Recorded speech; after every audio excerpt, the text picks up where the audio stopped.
तो इस वीडियो में हम लोग यूज स्टेट हुक के बारे में देखने वाले हैं। यूज स्टेट हुक को हम लोग आज अच्छे से समझेंगे क्योंकि यूज स्टेट हुक जो है अपना सबसे ज़्यादा यूज़ होता है। बेसिकली मैं ये तो बोलूँ, अभी तक मेरा जितना एक्सपीरियंस रहा है उसमें तो मैंने ये देखा है मैक्सिमम ऑफ द केसेस में 80 to 90% केसेस में यूज स्टेट हुक को ही हम लोग यूज़ करते हैं फंक्शनल बेस्ड कंपोनेंट में। तो उसी के बारे में हम लोग अच्छे से समझेंगे बेसिक से लेके। तो सबसे पहले हम स्टार्ट करते हैं यहाँ से। देखिए, मैंने यहाँ पे एक काउंटर कंपोनेंट बना लिया है। यहाँ पे एक काउंटर कंपोनेंट बना लिया है जिसको मैंने एक्सपोर्ट कर लिया है और उसको मैंने app.js में यहाँ पे कॉल कर दिया है। ठीक है, यहाँ तक हमारा क्लियर है। काउंटर हमारा कंपोनेंट है जहाँ पे हमने उसको बना लिया है। सॉरी। तो हम सबसे पहले क्या करेंगे यहाँ पे, देखिए सबसे पहले हमको यूज स्टेट के बारे में समझना है कि हम उसको यूज़ क्यों करने वाले हैं, हमको कौन से केसेस में उसको यूज़ करना है, तो उसी के बारे में समझते हैं। देखिए बेसिकली होता क्या है, अगर हम अपने कंपोनेंट में अगर फंक्शनल बेस्ड कंपोनेंट में बात करें तो यूज स्टेट की हम लोग ज़रूरत क्यों पड़ती है। बेसिकली अगर हम चाहते हैं कि हमारे कंपोनेंट में अगर हम कुछ डायनामिकली अगर हम कुछ चेंजेस कर रहे हैं, मतलब इंटरेक्टिव अगर हम बना रहे हैं, तो उसके जो चेंजेस हो रहे हैं वो हमारी यूआई पे भी रिफ्लेक्ट हों। यूआई पे रिफ्लेक्ट हों तो उसके लिए हमको क्या करना पड़ेगा, उसके लिए हमको कोई होल्डर बनाना पड़ेगा। मीन्स कि उस कंपोनेंट में जो डेटा को स्टोर करे और डेटा में जो डायनेमिक चेंजेस कर पाए और उस चेंजेस को वो यूआई पे और वो चेंजेस जो है हमारे यूआई पे रिफ्लेक्ट भी हों। तो उसको स्टोर करने के लिए हमारे पास और डायनेमिक डेटा में चेंजेस करने के लिए हमको बेसिकली रिएक्ट क्या करता है, हमको हुक प्रोवाइड करवाता है। ठीक है, तो बेसिकली सबसे पहले हम लोग करते क्या है यहाँ पे ये देख लेते हैं कि ठीक है। तो सबसे पहले हम लोग यूज स्टेट को इंपोर्ट कर लेते हैं। तो यूज स्टेट को इंपोर्ट करने के लिए हमको यहाँ पे इंपोर्ट, चूँकि ये यूज स्टेट जो है हमको रिएक्ट की तरफ से मिलता है तो हमको इसी में इंपोर्ट करना पड़ेगा। यहाँ से यूज स्टेट ये हमने इंपोर्ट कर लिया। ठीक है, यहाँ पे हमारा यूज स्टेट हमने इंपोर्ट कर लिया। यूज स्टेट को हम लोग यहाँ पे इनिशियलाइज करवाएंगे। तो हम क्या चाहते हैं यहाँ पे, कॉन्स्ट ये है हमारा। यहाँ पे हम लोग यहाँ पे कॉन्स्ट क्यों ले रहे हैं ये सब हम लोग देखेंगे। ठीक है, यहाँ पे लेट क्यों नहीं ले रहे हैं, वेयर क्यों नहीं ले रहे हैं, इसका भी एक बहुत बड़ा मेजर रीज़न है। तो उसी के बारे में हम लोग डिस्कस करेंगे। सबसे पहले हम लोग यहाँ पे क्या करेंगे, एक काउंट सेट काउंट। ठीक है, यूज स्टेट 0, ये रहा हमारा 0। ठीक है, यहाँ तक का क्लियर है हमारा। हमने क्या किया, यहाँ पे यूज स्टेट को हमने इंपोर्ट कर लिया। सबसे पहले रिएक्ट से यूज स्टेट को हमने इंपोर्ट कर लिया। यहाँ पे हम लोग कॉल कर रहे हैं, उसको एक 0 वैल्यू पास कर रहे हैं। ध्यान दीजिए, यहाँ पे हम लोग उसको एक 0 वैल्यू पास कर रहे हैं। तो इसके बारे में सबसे पहले समझ लेते हैं। और देखिए यूज स्टेट हमको जो रिटर्न कर रहा है, हम यहाँ पे डी स्ट्रक्चर कर रहे हैं और जो पहली वैल्यू हमको मिल रही है उसको हम लोग काउंट में असाइन कर रहे हैं और जो हमको दूसरी वैल्यू मिल रही है हम लोग उसको सेट काउंट में उसको असाइन कर रहे हैं। ठीक है, तो इसका रीज़न क्या है वो हम लोग सबसे पहले समझते हैं। देखिए, यूज स्टेट एक यहाँ पे एज अ फंक्शन की तरह काम कर रहा है। ध्यान दीजिएगा, यूज स्टेट जो है एक फंक्शन की तरह यहाँ पे वर्क कर रहा है। ठीक है, ये जो कि क्या करता है, यूज स्टेट बेसिकली होता क्या है, ये एक इनिशियल वैल्यू लेता है। अगर हम इसमें कुछ भी वैल्यू अगर पास नहीं करते हैं तो उस वाले केस में हमारा काउंट में जो वैल्यू होगी वो एम्प्टी होगी, मीन्स वो खाली होगा काउंट हमारा। और अगर हम यहाँ पर कुछ इनिशियल वैल्यू देखिए, ध्यान दीजिएगा, जो भी हम यहाँ पर इनिशियल वैल्यू देते हैं, इनिशियल में हम यूज स्टेट को जो भी हम वैल्यू देते हैं वो वैल्यू हमारी इस वाले वेरिएबल में असाइन होती है। मीन्स कि ये जो हम यहाँ पे एरे में हमने डी स्ट्रक्चर किया है, इसमें जो हमारा पहली जो वैल्यू होगी वो असाइन होती है जो हम यहाँ पे पास करते हैं। ठीक है, तो अगर मैंने यहाँ पे 0 पास किया है तो काउंट में हमारा क्या असाइन हो जाएगा, 0। अगर मैं यहाँ पे क्या करता, अगर 10 पास करता तो हमारे काउंट में असाइन क्या होता, हमारे काउंट में असाइन होता 10। देखिए, और यहाँ पे ज़रूरी नहीं कि हम केवल कोई नंबर ही दे सके, हम यहाँ पे कुछ भी दे सकते हैं। मीन्स कि एरे भी पास कर सकते हैं, एरे में हमारे कुछ भी वैल्यूज़ हो सकती हैं। ठीक है, एरे हो सकता है, ये हमारा ऑब्जेक्ट हो सकता है, ऑब्जेक्ट के अंदर हम लोग मल्टीपल्स फील्ड्स हमारी हो सकती हैं, एरे के अंदर हमारी मल्टीपल्स फील्ड्स हो सकती हैं। ठीक है, हम यहाँ पे ऑब्जेक्ट पास कर सकते हैं और यहाँ पे फिर हम एक बुलियन वैल्यूज़ भी पास करते हैं, लाइक ट्रू और फॉल्स। ये हम लोग यहाँ पे बेसिकली किसी भी टाइप की वैल्यू पास कर सकते हैं। ध्यान दीजिएगा, तो यूज स्टेट में हम लोग कुछ भी पास करते हैं और जो भी हम पास करेंगे वो इनिशियल वैल्यू होगी इस वाले काउंट के लिए। ठीक है, ये हो गया हमारा काउंट के लिए। तो अगर मैं यहाँ पे 0 पास करता हूँ तो हमारा अभी काउंट में क्या होगी वैल्यू, अभी उसकी 0 होगी, ठीक है। अब देखिए सेट काउंट, सेट काउंट क्या है यहाँ पे, सेट काउंट बेसिकली जो ये यूज स्टेट जो एक एरे रिटर्न करता है, ठीक है, यूज स्टेट जो एक एरे रिटर्न करता है उसमें बेसिकली सेकेंड यानी पहले वाले इंडेक्स पे, ये तो हो गया हमारा जीरोथ इंडेक्स, या हमारा फर्स्ट वाला जो इंडेक्स है इसमें वो हमेशा एक फंक्शन रिटर्न करता है। उस फंक्शन का यूज़ हम लोग कहाँ पे करते हैं, जो हमारा स्टेट होता है, यहाँ पे देखिए जो हम ये जो हमारा स्टेट है, जो हमारा वेरिएबल है, अगर हमको इसमें किसी भी टाइप का अगर चेंजेस करना है तो वो हम डायरेक्टली चेंजेस नहीं कर सकते। मीन्स कि डायरेक्टली चेंजेस कहने का मतलब क्या है मेरा, यहाँ पे काउंट हम लोग प्लस प्लस नहीं कर सकते पहली बात, ठीक है, या फिर count is equal to count plus 1, ये भी नहीं कर सकते। यहाँ पे कॉन्स्ट अगर आप छोड़ भी दें, यहाँ पे अगर हम लेट भी कर दें तो हम लोग यहाँ पे काउंट प्लस 1 नहीं कर सकते, ठीक है। काउंट तो काउंट के यहाँ पे तो वैल्यू चेंज हो जाएगी, बट वो हमारे यूआई पे रिफ्लेक्ट नहीं होगा, ये बात ध्यान दीजिएगा। तो इन्हीं सब केसेस को हैंडल करने के लिए हम लोग क्या करते हैं, यहाँ पे एक सेटर का यूज़ करते हैं। ये सेटर हमारा करता क्या है बेसिकली, ध्यान दीजिएगा, ये सेटर हमारा क्या करता है, इसकी वैल्यू में चेंजेस कर सकता है वो, और जो वैल्यू में इसकी चेंजेस होंगे तो वो यूआई पे हमारे बराबर रिफ्लेक्ट होंगे। रिफ्लेक्ट क्यों होती है ये बात का ध्यान दीजिएगा, जब भी हम सेटर चलाते हैं तो वो करता क्या है, हमारे कंपोनेंट को री रेंडर करता है विथ न्यू वैल्यू। ध्यान दीजिएगा, जब भी हम सेटर का यूज़ करते हैं अपने वेरिएबल्स में चेंजेस करने के लिए, तो उस टाइम पे होता क्या है, जैसे ही हमारी वेरिएबल की वैल्यू चेंज होती है, मीन्स कि जैसे ही हमारे स्टेट में चेंजेस होंगे वैसे ही हमारा कंपोनेंट री रेंडर होता है। जब हमारा कंपोनेंट री रेंडर होगा तो इस वाले काउंट में जब नई वैल्यू आएगी मीन्स कि पहले में हमारी वैल्यू 0 थी, अब अगर उसकी वैल्यू अगर 1 आ जाएगी, ठीक है, तो होगा क्या, जब काउंट में नई वैल्यू आएगी तो हमारी यूआई पे रिफ्लेक्ट हो जाएगा, ठीक है। तो हम लोग यहाँ पे शुरू में क्या करते हैं, 0 ही पास करते हैं। हमको काउंट को यूआई पे देखना भी है तो हम क्या करेंगे, यहाँ पे क्या करेंगे, यहाँ पे काउंट को हम लोग प्रिंट करेंगे यूआई पे, ठीक है। अब देखिएगा तो अगर हम यूआई पे चलें तो हमारा यहाँ पे ये काउंट दिख रहा है। एक काम करता हूँ, मैं इसको थोड़ा बड़ा कर लेता हूँ।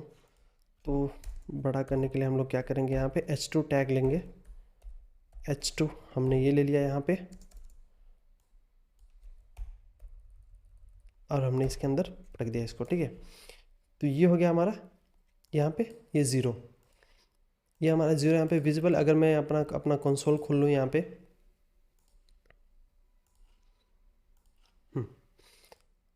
तो हम क्या करेंगे, हाँ हम क्या करेंगे, सबसे पहले यहाँ पे कंसोल भी करवाएंगे, कंसोल काउंट, और यहाँ पे हम आइडेंटिफिकेशन के लिए लिख देंगे काउंट वैल्यू, ठीक है। ये हो गया हमारा।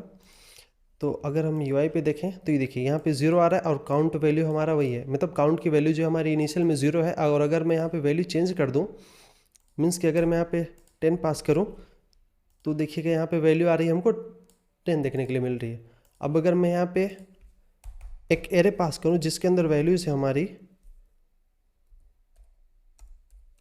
ये कुछ ऐसा, तो भी आप देखिए काउंट में हमारा क्या होगा, ये एक एरे है।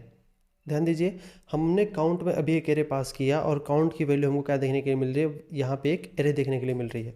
सिमिलरली इसी तरह से अगर हम यहाँ पे एक बुलियन वैल्यू पास करते हैं तो काउंट की वैल्यू एज ए बुलियन होती है हमारी, जो भी हम यहाँ पे वैल्यू पास करते हैं वो हमारे काउंट में असाइन होती है, ठीक है। और सेट काउंट क्या करता है, इस वैल्यू में चेंजेस कर सकता है। जब ये वैल्यू चेंजेस होती है हमारा कंपोनेंट री रेंडर होता है, जिसकी वजह से जब हमारे काउंट की एक नई वैल्यू मिलती है तो होता क्या है, हमारा वो यूआई में रिफ्लेक्ट होता है। ये बात का ध्यान दीजिएगा। तो ये हो गया हमारा काउंट, ठीक है। अब हम चाहते हैं काउंट में अगर किसी भी टाइप का अगर हमको चेंजेस करना है, यहाँ पे देखिए ये हमको 1 2 3 4 मिला क्योंकि हमने यहाँ पे एक एरे दे दिया है। तो हम क्या करेंगे, यहाँ पे से एरे हटाएंगे, ये रहा हमारा, ये हमारा 0 आ रहा है, ठीक है। अब हम क्या करेंगे, सबसे पहले मैं क्या करता हूँ इसको, ठीक है,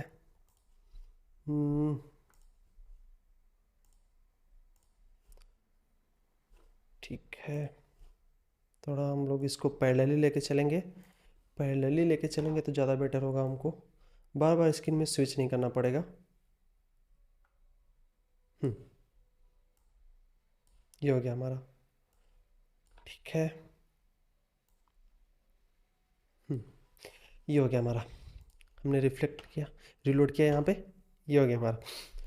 सबसे पहले अगर हमको काउंट में अगर चेंजेस करने हैं तो हमको उसके लिए क्या करना पड़ेगा, कुछ बटन्स बनाने पड़ेंगे जिससे हमारा यूआई इंटरेक्टिव हो सके। तो इंटरेक्शन के लिए हम क्या करेंगे, यहाँ पे बटन ले लेंगे। ये हो गया हमारा पहला बटन। ये क्या करेगा, इंक्रीमेंट करेगा। ये हमारा इंक्रीमेंट करेगा काउंट में, ठीक है, काउंट की जो वैल्यू है उसमें इंक्रीमेंट करेगा। एक और अगर हम यहाँ पे बटन ले लेंगे, वो क्या हमारा क्या करेगा, डिक्रीमेंट करेगा, ठीक है। एक बटन हो गया हमारा इंक्रीमेंट के लिए, एक बटन हो गया हमारा डिक्रीमेंट के लिए, ठीक है। और यहाँ पे अगर मैं BR टैग का यूज़ कर लेता हूँ ब्रेक करने के लिए, ये हो गया हमारा, ठीक है। अगर मैं थोड़ी बहुत स्टाइलिंग भी कर दूँ इसकी, सो दैट कि वो इंटरेक्टिव थोड़ा अच्छा हो जाए, तो अगर मैं इसको सबसे पहले पैडिंग दूंगा, पैडिंग में क्या करता हूँ, इसको 10 पिक्सल देता हूँ। और बैकग्राउंड अगर मैं कलर दे दूँ इसको, बैकग्राउंड कलर ग्रीन हमने कर दिया। और फॉन्ट का जो कलर है हमारा वो हमने दे दिया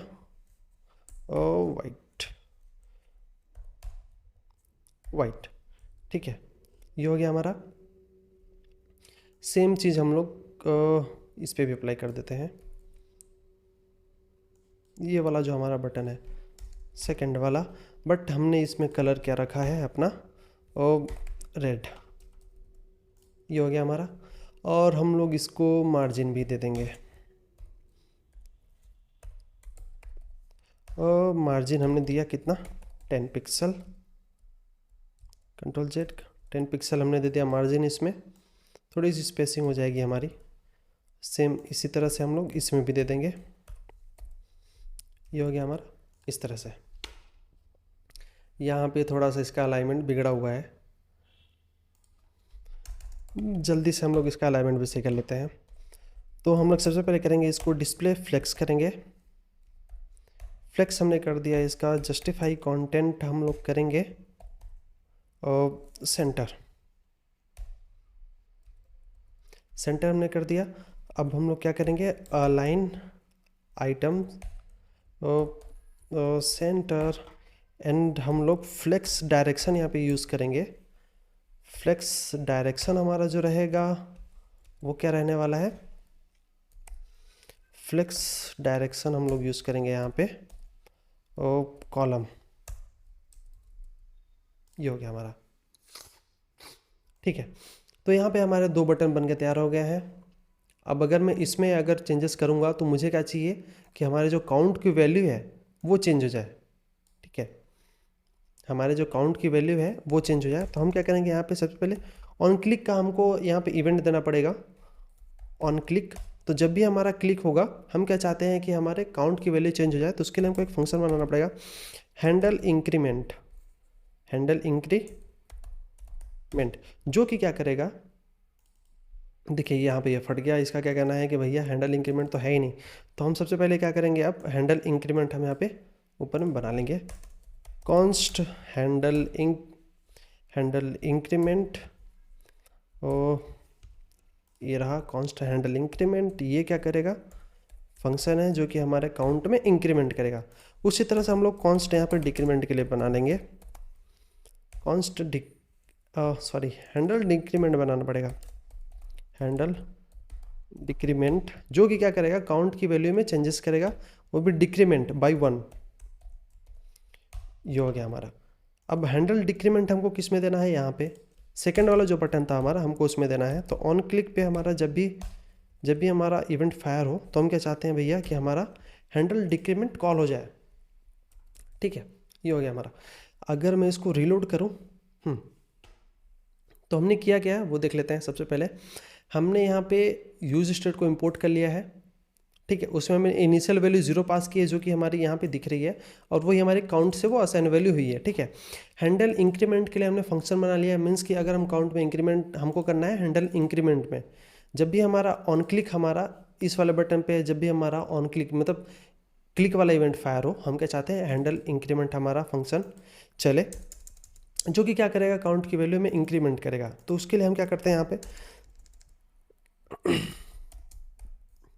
सेट काउंट +1, ये हो गया। हमने क्या किया यहाँ पे हैंडल इंक्रीमेंट हमारा जब भी कॉल हो गया, हम क्या चाहते हैं कि सेट काउंट, मतलब हमारा काउंट की जो वैल्यू है, काउंट की हमारी जो प्रीवियस वैल्यू है उसमें चेंजेस हो जाए, और जो नई वैल्यू है हमारी काउंट +1 हो जाए। मतलब काउंट की जो अभी तक वैल्यू है उसमें +1 करके जो हम भी हमारी एक नई वैल्यू हमको मिलेगी, वो भैया सेट काउंट को हम भेज रहे हैं कि भैया सेट काउंट ये लो नई वैल्यू, वो अब सेट करो किसके लिए, ये जो हमारा काउंट वेरिएबल है उसके लिए सेट कर दो नई वैल्यू। ठीक है, उसी तरह से हैंडल डिक्रीमेंट जो है हमारा सेट काउंट हो गया हमारा यहाँ पे काउंट -1। यहाँ पे सेम हम कर रहे हैं कि हम क्या कर रहे हैं भैया, सेट काउंट को हम एक वैल्यू पास कर रहे हैं, एक आर्गुमेंट दे रहे हैं, और उसमें हमारी वैल्यू क्या होने वाली, देखिए काउंट -1 मीन्स कि हमारे काउंट की जो वैल्यू है हमारी अगर 0 है, -1 करने पे -1 हो जाएगी। ठीक है, तो जो भी एक नई वैल्यू मिलेगी इस कैलकुलेशन के बाद सेट काउंट को वो पास हो जाएगी, और सेट काउंट क्या करेगा, उस वैल्यू को सेट कर देगा काउंट के लिए। उसके बाद हमारा कंपोनेंट जब री रेंडर होगा तो वो हमारे यूआई पे रिफ्लेक्ट हो जाएगा। बस इतना सही है। तो अगर मैं इसको रिलोड करूँ यहाँ पे, अगर मैं इंक्रीमेंट करता हूँ यहाँ पे, ये देखिए ये हमारा बराबर यहाँ पे देखने के लिए मिल रहा है, और काउंट की वैल्यू देखिए यहाँ पे बराबर शुरू में 0 थी, 1 2 3 4 5 इस तरह से ये चेंज होती जा रही है। डिक्रीमेंट पे अगर मैं क्लिक करता हूँ तो ये देखिए डिक्रीमेंट होते जा रहा है, ये इस तरह से। रिलोड हमने किया, इंक्रीमेंट किया, डिक्रीमेंट किया, इंक्रीमेंट हमने फिर से किया, डिक्रीमेंट, इस तरह से ये वैल्यू हमारी चेंज हो रही है। ठीक है, तो इस बात का ध्यान दीजिएगा कि हम यूज़ स्टेट में जब भी कोई एक वैल्यू पास करते हैं वो हमारी एक इनिशियल वैल्यू है होती है। ठीक है, अगर वहाँ पे हम वैल्यू न भी पास करें तो भी कोई दिक्कत नहीं है। यहाँ पे कंपलसरी नहीं कि हमको एक वैल्यू पास ही करनी है। यहाँ पे हमने 0 पास किया है, वो वैल्यू जो भी हम वैल्यू पास करते हैं वो हमारा इस वाले वेरिएबल से असाइन होती है, जो हमारे 0th इंडेक्स पे होता है। फर्स्ट इंडेक्स पे जो होता है वो एक फंक्शन होना चाहिए, और ये किसी भी नेम से हो सकता है। यहाँ पे जरूरी नहीं कि हम लोग सेट काउंट या फिर इस नाम से मिलता जुलता रखें, ऐसा कुछ नहीं है। बेसिकली हमने यहाँ पे सेट काउंट इसलिए लिया चूँकि रीडेबल भी होना चाहिए कोड हमारा। ठीक है, यहाँ पे हम लोग कुछ भी ले सकते हैं कि काउंट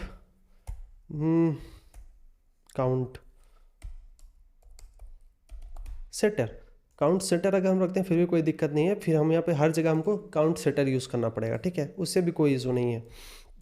बट चूंकि हमारा कोड जो है रीडेबल रहे, जब भी कोड हमारा दूसरा कोई भी अगर आके देखे हो उसको समझ में आना चाहिए कोड में कहाँ पे क्या एग्जीक्यूट हो रहा है। ठीक है, इसलिए हमने यहाँ पे सेट काउंट का यूज़ कर लिया है। सेट काउंट क्या कर रहा है हमारा, हैंडल इंक्रीमेंट में क्या हो रहा है हमारा, सेट काउंट क्या कर रहा है, काउंट की वैल्यू में इंक्रीमेंट कर रहा है, और हैंडल डिक्रीमेंट में क्या कर रहा है, सेट काउंट को हम जो वैल्यू पास कर रहे हैं वो हमारी काउंट में -1 करके हम पास कर रहे हैं। ठीक है, तो ये हो गया हमारा यूज स्टेट का।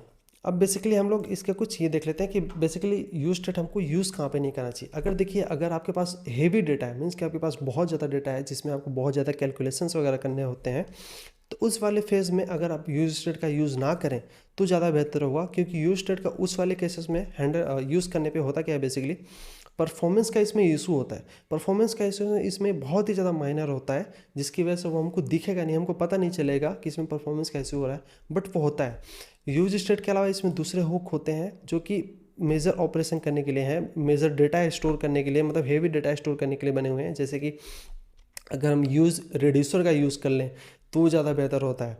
ठीक है, और एक बात और कुछ बातें हैं जिनका हम लोग देख लेते हैं पहले। ठीक है, देखिए ये जो हमने यहाँ पे यूज स्टेट को इनिशियलाइज किया है, ये जब हमारा कंपोनेंट पहली बार यूआई पे रेंडर होता है उसी टाइम पे ये एक ही बार चलता है। ये चीज़ हमारी बार बार नहीं चलती, इस बात का ध्यान दीजिएगा। ये चीज़ हमारी बार बार नहीं चलती, ये बस एक ही बार चलती है। ठीक है, और वो पहली बार में जब हम कोई वैल्यू यहाँ पे देते हैं वो काउंट से असाइन हो जाती है। ठीक है, अब ये बार बार नहीं चलेगा। अब ये जो लाइन हमारी बार बार नहीं चलेगी, नहीं तो हमारा बार बार काउंट से असाइन वो वैल्यू 0 हो जाती, इसलिए बार बार नहीं चलता। ठीक है, और एक बात यहाँ पे जो हमने यूज को हमने बनाया है, ये हम लोग इसको किसी ब्लॉक के अंदर नहीं, हम लोग इसको किसी ब्लॉक के अंदर नहीं बना सकते। मीन्स कि किसी कंडीशंस के बेसिस पे हम यहाँ पे यूज स्टेट वगैरह का यूज़ नहीं कर सकते कि भैया इस कंडीशन पे मैं क्या चाहता हूँ, एक यूज स्टेट हमारा बन जाए, यहाँ पे काउंट एक वेरिएबल बन जाए, सेट काउंटर एक हमको मिल जाए। ठीक है, ऐसा कुछ नहीं होता इसमें, ऐसा यूज़ ना करें नहीं तो हमको एरर देखने के लिए मिलेगा। इफ़ में नहीं यूज़ कर सकते किसी भी ब्लॉक में, मीन्स कि किसी फॉर लूप या फिर किसी लूप फॉर वाइल कोई भी टाइप के लूप में हम लोग इसको यूज़ नहीं कर सकते। ठीक है, ये हो गया हमारा कि हम लोग कहाँ पे इसको यूज़ नहीं कर सकते। और हमने ये भी देखा कि किस टाइप के डेटा को स्टोर न करने के लिए इसको यूज़ करें। ठीक है, अगर हेवी डेटा है तो इसको यूज़ ना करें, हेवी डेटा के लिए दूसरे हुक्स हैं उसको प्रेफर करें। ठीक है, तो ये हो गया हमारा यूज स्टेट का, हमने देख लिया। अगर वीडियो अच्छा लगा हो तो चैनल को सब्सक्राइब करें ज़रूर। मिलते हैं नेक्स्ट वीडियो में, तब तक के लिए